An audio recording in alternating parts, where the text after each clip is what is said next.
Dahil kinanta ni Joss Cullen ang kanta ni Maki na Dilaw, talaga namang napariak itong si Maki sa sobrang lamig ng boses at ang ganda ng boses ni Joss Cullen. Nag-react din si Justin.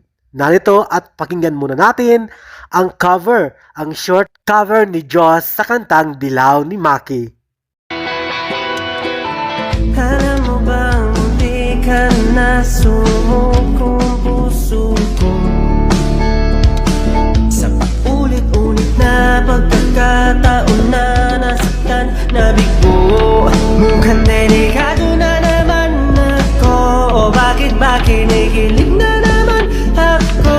Pero ngayon ay parang kakaiba, pag nakatingin sa iyong mata, mundo ay kalma. Komento ni Justin, wow, ang galing, nakakatuwa ka naman, I'm so proud of you. Sagot naman ni Joss, may sakit ka ba? Komento ni Maki, wow, grabe, ang galing, ang lamig. Sagot naman ni Joss sa kanya, may kumot ka ba?